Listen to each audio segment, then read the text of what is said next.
Hi friends, welcome back to my YouTube channel. तो आज की वीडियो बहुत ही ज़्यादा इंटरेस्टेड एवं नॉलेजेबल होने वाली है। ठीक है, तो अभी तक आपने अगर हमारे चैनल को सब्सक्राइब नहीं किया है तो सब्सक्राइब कर दें एंड बेल आइकन का बटन दबा दें। देखिए फ्रेंड्स, अभी तक आपने ईयर, स्किन और क्या देखा, आई देख ली, और भी बहुत सारे ऑर्गन पढ़ चुके हैं। हम बॉडी के एक एक ऑर्गन को अच्छे से पढ़ेंगे, बट आज की इस वीडियो में हम बात करने वाले हैं डाइजेस्टिव सिस्टम की। तो देखिए फ्रेंड्स, क्या होता है कि जो ह्यूमन बॉडी है, जो हमारी बॉडी है, वो हम सुबह से लेकर सोने तक, उठने के बाद सुबह सोने तक हम अपनी बॉडी से रेगुलर वर्क करवाते रहते हैं, काम करवाते रहते हैं। एंड वो काम कैसे करते हैं, उसे ज़रूरत पड़ती है एनर्जी की, ताकत की। और वो ताकत हमें कैसे मिलती है? खाने से। जब हम खाना खाते हैं तो हमें उससे एनर्जी मिलती है, एंड एनर्जी मिलती है तो हम काम कर पाते हैं। वो कहते हैं नहीं कि पहले खाना खा लो तब तुम वर्क करना। ठीक है, तो कुछ ऐसा होता है। तो वो खाना कैसे मतलब पचता है और कैसे हमें एनर्जी मिलती है, तो इस वीडियो में हम यही देखेंगे डाइजेस्टिव सिस्टम में, जिसे हम पाचन तंत्र बोलते हैं। तो फ्रेंड्स देखिए कि ऐसा नहीं है कि जो मेडिकल स्टूडेंट हैं उन्हीं को ये मालूम होना चाहिए कि जो पाचन तंत्र है वो कैसे काम करता है, बल्कि हर एक पर्सन को मालूम होना चाहिए कि जो हमारा डाइजेस्टिव सिस्टम है, मतलब जो हम खाना खाते हैं, वो कैसे हमारी बॉडी में एब्जॉर्ब होता है एंड कैसे एनर्जी में कन्वर्ट होता है, कैसे हमें ताकत मिलती है, तो ये पता होना चाहिए। तो चलिए देर ना करते हुए चलिए देखते हैं हम डाइजेस्टिव सिस्टम को। तो डाइजेस्टिव सिस्टम, अब सिस्टम क्या है पहले ये समझ लें। तो देखिए, जैसे ही कोई भी एक सी चीज़ों का संग्रह होता है तो उसे हम सिस्टम बोलते हैं। जैसे हम कंप्यूटर को कंप्यूटर सिस्टम भी बोल देते हैं, क्योंकि कीबोर्ड, माउस, मॉनिटर, एक सारी चीज़ें मिलती हैं। तो एक सारी चीज़ें मिलती हैं तो उसे बेसिकली सिस्टम बोलते हैं। लेकिन इसमें हम देखेंगे डाइजेस्टिव सिस्टम मतलब पाचन तंत्र। पाचन तंत्र, तो पहले हम देखते हैं इसकी डेफिनेशन को कि ये क्या है। तो देखिए, the digestive system is a collection of organ and gland. ठीक है, ऑर्गन एंड ग्लैंड। तो जो पाचन तंत्र है, जो डाइजेस्टिव सिस्टम है, वो क्या है? ऑर्गन एंड ग्लैंड से मिलकर बना हुआ। ऑर्गन जैसे कि माउथ, ईसोफेगस, स्टमक। ठीक है, स्टमक हो गया, और large intestine, small intestine, anal canal, इन ऑर्गन से मिलकर जो हमारा डाइजेस्टिव सिस्टम है बना है। एंड ग्लैंड जैसे कि पैंक्रियाज हो गया, लीवर हो गया, ऐसी बहुत सारी ग्लैंड हैं, उनसे जो मिलकर जो डाइजेस्टिव सिस्टम है वो बना हुआ है। Then that work together to break down food. अब क्या करता है कि जो फूड है, जो हमारे ऑर्गन है, जो फूड है, खाने को हम नॉर्मली फूड बोलते हैं। तो जो फूड है वो ब्रेक डाउन होता है, छोटे छोटे स्मॉल पार्टिकल्स में टूटता है। देखिए, into small molecule that can be absorb used by the body. देखिए, जो हमारी बॉडीज़ के ऑर्गन हैं, ठीक है, वो क्या करते हैं कि जो खाना है, जो फूड है, उसे छोटे छोटे स्मॉल मॉलिक्यूल्स में तोड़ते हैं। ठीक है, एंड जब फिर तोड़ते हैं तो फिर उसके बाद जो खाना है वो एब्जॉर्ब होता है हमारी बॉडी में। एब्जॉर्ब होने के बाद हमें उससे एनर्जी प्रोवाइड होती है, मतलब हमें उससे एनर्जी मिलती है। अब देखिए, ब्रेक डाउन ऑफ फूड, जो फूड का ब्रेक डाउन है, मतलब फूड कैसे छोटे छोटे टुकड़ों में बढ़ता है। तो बात करें तो जो ब्रेकडाउन वो दो प्रकार से होता है। एक होता है मैकेनिकल ब्रेकडाउन। अब मैकेनिकल ब्रेकडाउन क्या होता है कि जो डाइजेस्टिव सिस्टम के ऑर्गन हैं वो इस फूड को चबाते हैं एंड उसे छोटे छोटे मॉलिक्यूल्स में तोड़ते हैं बाय द डाइजेस्टिव सिस्टम में। जैसे कि जैसे माउथ हो गया, माउथ से हम चबाते हैं, एंड स्टमक हो गया, लार्ज इंटेस्टाइन, स्मॉल इंटेस्टाइन, ये क्या करते हैं? फूड को चबाते हैं, देन उसके बाद छोटे छोटे पार्टिकल्स में डिवाइड करते हैं। एंड होता है केमिकल ब्रेकडाउन। केमिकल ब्रेकडाउन क्या होता है कि जो ग्लैंड्स होते हैं हमारी बॉडी की, वो क्या करती हैं कि वो एंजाइम सीक्रेट करती हैं, कुछ इंपॉर्टेंट एंजाइम सीक्रेट करती हैं, तो जिससे कि जो खाना है हमारा वो डाइजेस्ट होता है। ठीक है, ब्रेकडाउन होता है।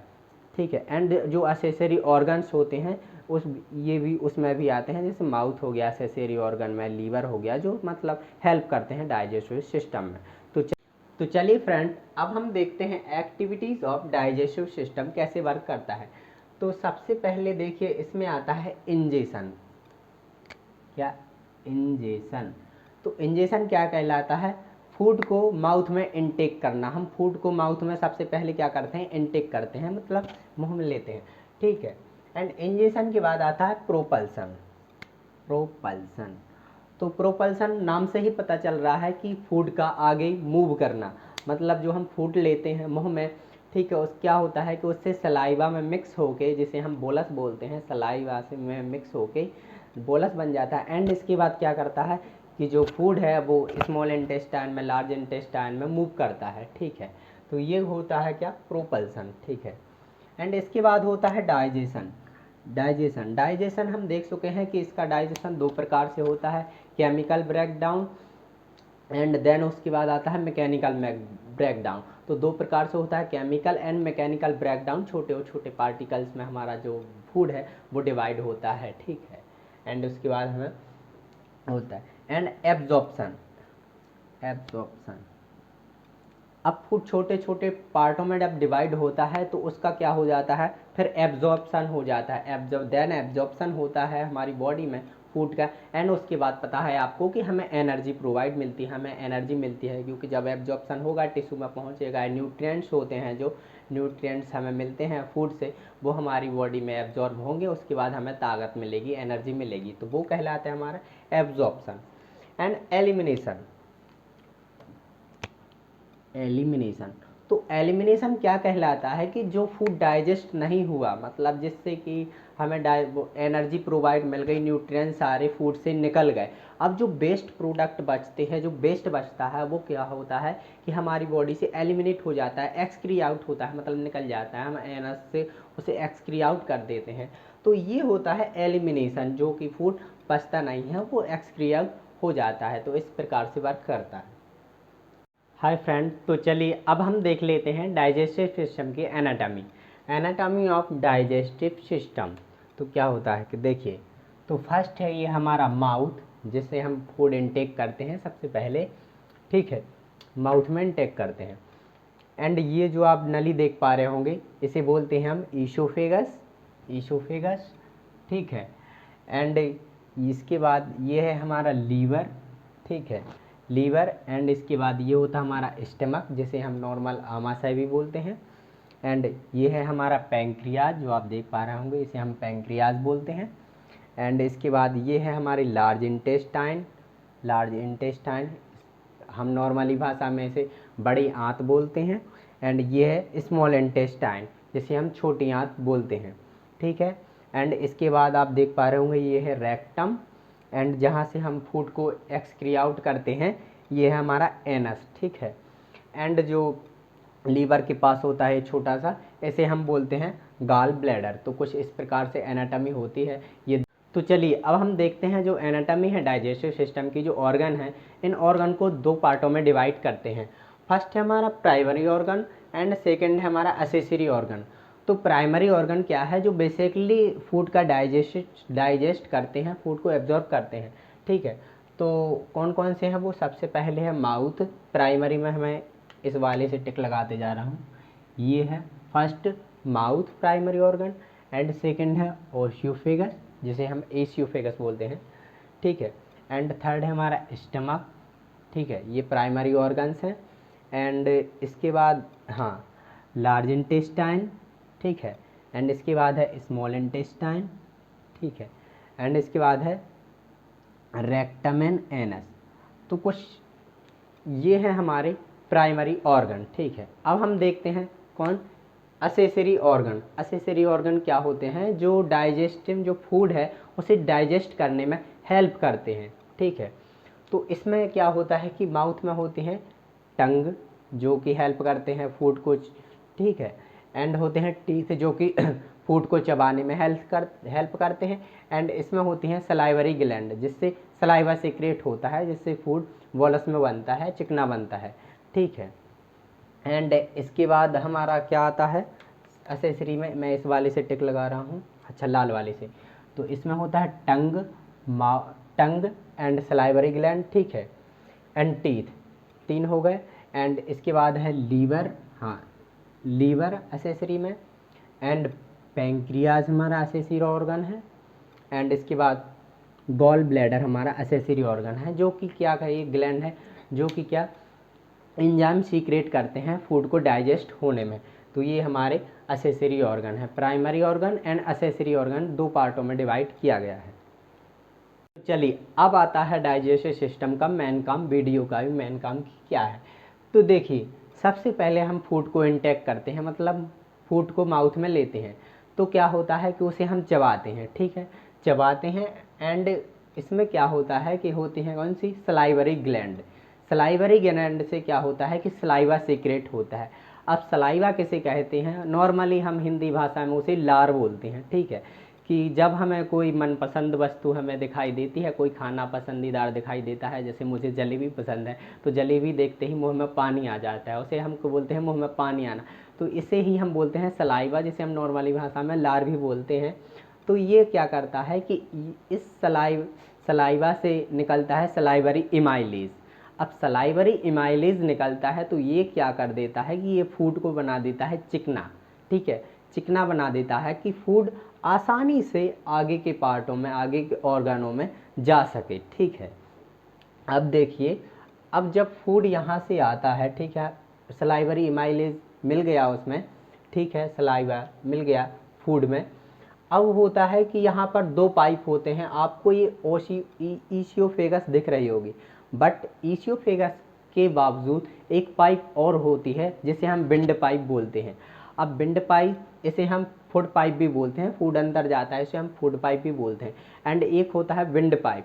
विंड पाइप क्या होता है कि ये जो सामने आप देख पा रहे होंगे, ये है विंड पाइप। अब ये विंड पाइप क्या है कि इससे क्या होता है कि एयर अंदर जाती है।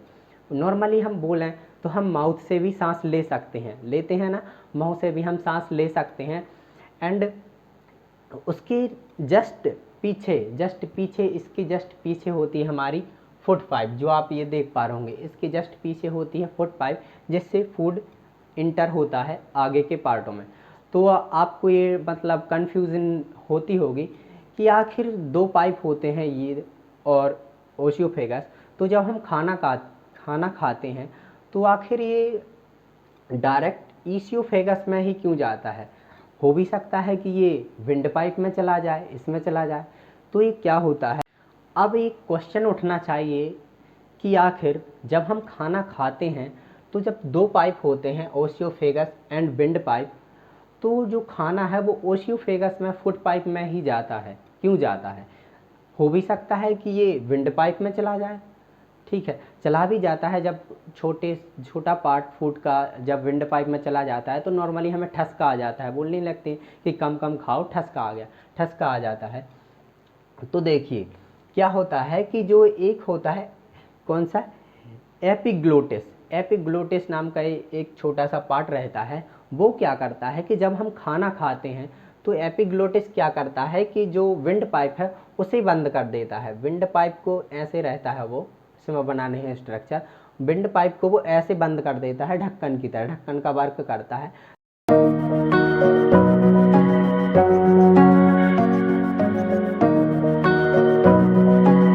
ताकि जो फूड है वो डायरेक्ट किस में जाए, ओशियोफेगस में जाए, मतलब फूड पाइप में ही जाए, विंड पाइप में ना जाए। इसलिए वो क्या कर देता है, बंद कर देता है। तो ये वर्क होता है एपिग्लोटिस का, ताकि फूड जो है वो फूड पाइप में ही जाए, विंड पाइप में ना जाए। और कभी कभी ऐसा हो भी जाता है कि धोखा धके से उसका काम थोड़ी हो जाता है उल्टा सीधा, तो वो खाना चला जाता है हमारा विंड पाइप में, तो तुरंत हमें ठसका आ जाता है, ठसकी आने लगती है। तो इस प्रकार से वर्क होता है। अब देखिए, जब फूड यहाँ से अंदर आया कहाँ, यहाँ पर, तो जो हमारी ईसियोफेगस है, ये नॉर्मली पाइप आप देख पा रहे होंगे, इसका बड़ा रोल है। देखिए अब देखिए जो हमारी ईसियोफेगस है ये नॉर्मली ऐसी नहीं है जैसे आप देख पा रहे होंगे, ठीक है। जैसे मान लो कि ईसियोफेगस है, तो भगवान चाहता तो इसे सीधी बना सकता था, मतलब कि ऐसा हो सकता था कि हम फूड यहाँ से डालें और डायरेक्ट नीचे गिर के कहाँ आ जाए, स्टमक में आ जाए, मतलब ठीक है, यहाँ पर आ जाए।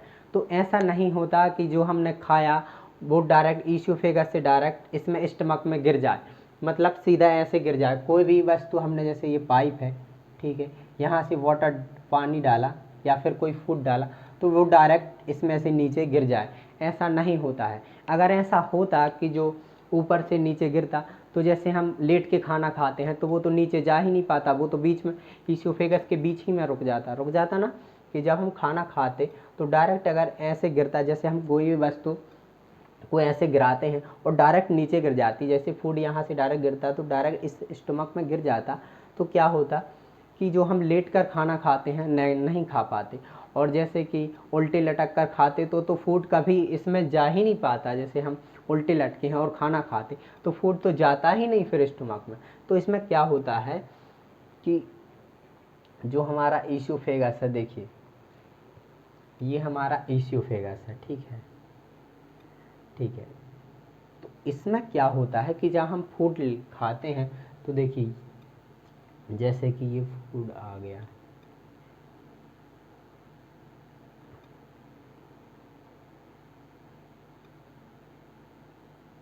ऐसा, तो देखिए क्या होता है कि जो हमारा ईसोफेगस है ये बनी होती है मसल्स की। अब मसल्स की बनी होती है, जैसे ही हम फूड लेते हैं, ठीक है, फूड खाते हैं, तो जो फूड होता है, ऐसे जो फूड आया तो इसमें क्या होता है कि ये मसल्स की बनी होती है, तो इसमें क्या होता है कि कॉन्ट्रैक्टिव एवं एक्सपेंडेड होती है हमारी ईसोफेगस। यहाँ पर जैसे देखिए ये कॉन्ट्रैक्टिव हो गई, ठीक है, एंड जैसे ही ये फूड अंदर आता जाएगा और ये एक्सपेंडेड हो जाएगी, ये एक्सपेंडेड मतलब फूल जाती है, एंड देन इसके बाद जाके ऐसे हो जाती है, ठीक है। तो ये एक्सपेंडेड, कॉन्ट्रैक्टिव एवं एक्सपेंडेड तरीके से जो फूड है यहाँ स्टमक में आता है, ठीक है, इस प्रकार से आता है कॉन्ट्रैक्टिव एंड एक्सपेंडेड। तो इसी मूवमेंट को हम बोलते हैं पेरिस्टाल्टिक मूवमेंट, ठीक है। इस मूवमेंट को हम क्या बोलते हैं? Peristaltic movement. इससे क्या होता है कि खाना हम लेट कर भी खा सकते हैं और उल्टे लटके हैं तो भी हम खाना खाएंगे तो भी वो स्टमक में ही जाएगा, ठीक है। तो ये इस प्रकार का वर्क होता है। तो चलिए, अब जब फूड क्या होता है कि जब यहाँ से इसमें आता है तो यहाँ पर होते हैं स्प्रिंटर। क्या? स्प्रिंटर। स्प्रिंटर क्या होते हैं कि जो खुलते हैं एंड बंद होते हैं। तो ऐसे ही एक स्प्रिंटर रहता है। तो जब हम फूड लेते हैं, एंटर करते हैं, तो जब फूड यहाँ से स्टमक में आता है तो स्टमक में एक स्प्रिंटर होता है, यहाँ पर नॉर्मली बोला जाए तो दरवाज़ा होता है, ठीक है। तो वो खुल जाता है, एंड खुल जाता है तो फूड कहाँ आ जाता है? स्टमक में, एंड वो तुरंत बंद हो जाता है ताकि जो फूड इसमें आया तो वो वापस ना जाने लगे, ठीक है। तो ये बंद हो जाता है और जैसे ही फूड लेते हैं तो खुल जाता है एंड फिर बंद हो जाता है। तो ये स्प्रिंटर होता है। अब देखिए स्टमक। तो स्टमक क्या होता है कि जो स्टमक की बाहरी लेयर्स होती है ये बनी होती है मसल्स की बनी होती है स्टमक की। एंड स्टमक की जो अंदर की दीवारें हैं, जो स्टमक के अंदर वाली ये दीवारें हैं, ये वाली अंदर वाली, तो इससे क्या होता है कि गैस्ट्रिक ग्लैंड पाई जाती हैं। इसकी अंदरूनी दीवार पर गैस्ट्रिक ग्लैंड होती हैं जो कि क्या करती हैं कि हाइड्रोक्लोरिक एसिड रिलीज करती हैं। एंड हाइड्रोक्लोरिक एसिड के साथ साथ प्रोटीन को डाइजेस्ट मतलब पचाने वाले एंजाइम पेप्सिन को रिलीज करती है। कौन को? प्रोटीन को पचाने वाले एंजाइम, कौन सा? पेप्सिन को रिलीज करती हैं, ठीक है। और यहाँ पर 4 से 3-4 घंटे रहता है तकरीबन हमारा क्या? फूड। और यहाँ अच्छी तरह से मिक्स हो जाता है, डाइजेस्ट होने लगता है। एंड इसके बाद करते हैं हम लीवर की। तो लीवर क्या है देखिए, तो सबसे बड़ी ग्लैंड या ऑर्गन की बात करें तो हमारी बॉडी में लीवर ही है। अब हम बात करें तो जो कहते हैं ना कि दारू पीने से लीवर खराब हो जाता है, बेसिकली हो ही जाता है, क्योंकि देखिए इसका काम है जो टॉक्सिक हम लेते हैं, जो हानिकारक एजेंट लेते हैं, जैसे दारू एक हानिकारक पदार्थ है, ठीक है, तो टॉक्सिक है, तो ये क्या करता है? टॉक्सिक को किल करता है, वो टॉक्सिक एजेंटों को किल करने का काम करता है और ये उसका ही काम करता है। एंड देखिए जब हम शराब पीते हैं, जो उसमें टॉक्सिन होते हैं, हानिकारक होते हैं, वो इसे डाइजेस्ट करता है, ठीक है, ज़्यादा बार। तो आप जब ज़्यादा दारू पिएंगे तो ये ज़्यादा वर्क करेगा और ज़्यादा वर्क करवाएंगे आप इससे, नॉर्मली से भी ज़्यादा वर्क करवाएंगे, तो बेसिकली वो तो ख़राब होगा ही, ठीक है। अब क्या होता है कि जो लीवर है, एक ये पीले रंग ये पीले हरे रंग का एक लिक्विड छोड़ता है, जिसे हम क्या बोलते हैं, बाइल बोलते हैं, जिसे हम बोलते हैं बाइल।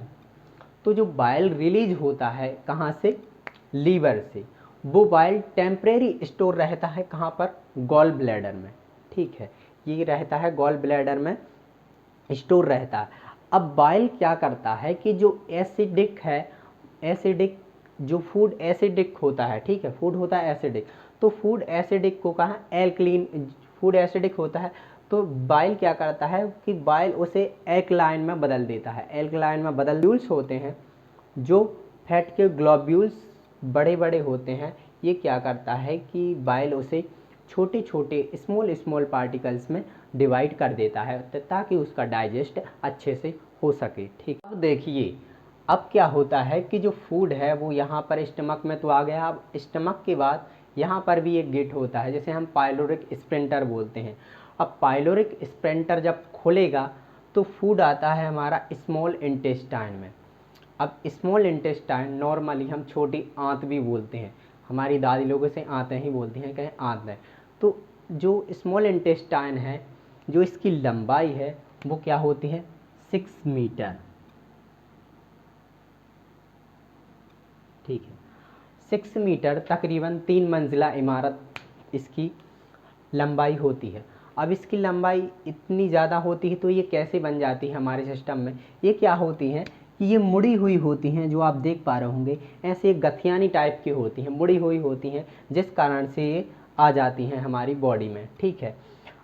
अब बात करें कि जब ये 6 मीटर है तो इसे स्मॉल क्यों कहा गया है, स्मॉल इंटेस्टाइन ही क्यों कहा गया, लार्ज इंटेस्टाइन क्यों नहीं कहा गया।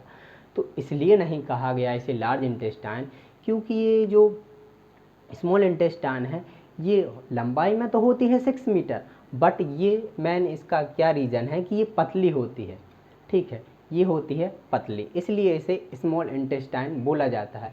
एक स्मॉल इंटेस्टाइन ही ऐसी वो जगह है जहाँ पर प्रोटीन एंड कार्बोहाइड्रेट अच्छे से डाइजेस्ट हो पाता है, ठीक है। स्मॉल इंटेस्टाइन है वो इंटेस्टिनल जूस सिक्रेट करती हैं, ठीक है। जो स्मॉल इंटेस्टाइन है, स्मॉल इंटेस्टाइन की जो अंदर की दीवारें होती हैं वो इंटेस्टिनल जूस सिक्रेट करती हैं, ठीक है। इंटेस्टिनल जूस सिक्रेट करती हैं जिसमें कि जो एंजाइम होता है, जो एंजाइम उसमें होता है वो क्या करता है कि प्रोटीन को अमीनो एसिड में बदल देता है, ठीक है, अमीनो एसिड में बदल देता है, एंड कार्बोहाइड्रेट को क्या करता है कि ये ग्लूकोज में बदल देता है, एंड फैट को क्या करता है कि ये फैटी एसिड में बदल देता है। यहाँ पर जो हमारा खाना आता है तो यहाँ पर होता है जहाँ तक अच्छे से डाइजेस्ट हो जाता है, एब्जॉर्ब हो जाता है, एंड उसके जो न्यूट्रिएंट हैं, प्रोटीन है, वो अच्छे से हमारी बॉडी में मिल जाते हैं, जिससे हमें एनर्जी मिल जाती है अच्छे से, ठीक है। तो अब ये स्मॉल इंटेस्टाइन में फूड हमारा ऐसा होता है, लास्ट तक ये इसके लास्ट तक जाते जाते फूड अच्छी तरह से डाइजेस्ट हो जाता है, एंड इसके बाद फूड आता है लार्ज इंटेस्टाइन में। लार्ज इंटेस्टाइन आप देख पा रहे होंगे, ये है लार्ज इंटेस्टाइन, जैसे हम बोलते हैं बड़ी आंत। अब इसकी लंबाई होती है तकरीबन 1.5 मीटर, देखिए अब इसकी लंबाई 1.5 मीटर है और स्मॉल इंटेस्टाइन की लंबाई 6 मीटर है, फिर भी इसे स्मॉल बोला गया है, इसे लार्ज। अब इसे लार्ज क्यों बोला गया है, लार्ज इसलिए बोला गया है क्योंकि ये स्मॉल इंटेस्टाइन के मुकाबले कई गुना मोटी होती है, इसीलिए इसे लार्ज इंटेस्टाइन बोला गया है, ठीक है। तो लार्ज इंटेस्टाइन क्या करती है कि जो फूड अच्छे से डाइजेस्ट हो गया, खाना अच्छे से डाइजेस्ट हो गया, एब्जॉर्ब हो गया, अब जो वेस्ट प्रोडक्ट बचता है, जो मटेरियल बचता है, जो डाइजेस्ट नहीं हुआ है, वो क्या करता है, वो क्या होता है कि जो एनस के ज़रिए हमारी बॉडी से एक्सक्री आउट हो जाता है, मतलब निकल जाता है, हम एनस के माध्यम से उसे निकाल देते हैं। और यहाँ भी एक स्प्रिंटर होता है जो कि वॉलंटरी कंट्रोल होता है, मतलब हम जब चाहें तब इसे खोलकर लेटरिंग कर लेते हैं, ठीक है। तो ये एनस खुल जाता है, जब हम नॉर्मली लेटरिंग करते हैं तो ये एनस का पार्ट जो होता है वो खुल जाता है, एंड हम लेटरिंग पास कर देते हैं, एंड बंद होता है हमारे ही ज़रिए, वॉलंटरी कंट्रोल होता है, लेकिन यहाँ पर भी एक स्प्रिंटर ही रहता है। और हाँ, ईसोफेगस, तो ईसोफेगस की लंबाई होती है 25 सेंटीमीटर, तो ये बता नहीं पाए थे, सॉरी, इसकी लंबाई होती है 25 सेंटीमीटर। अब हम बात करें तो इससे जो सारे ऑर्गन्स हैं इन्हें हम बोलते हैं एलिमेंट्री कैनाल, ठीक है, एलिमेंट्री कैनाल। और इसकी सारे सिस्टम में जो पार्ट हैं जैसे ओशियोफेगस की लंबाई हो गई और इन सब की लंबाई हो गई, तो कुल मिलाकर इनकी लंबाई होती है कितनी, 9 मीटर।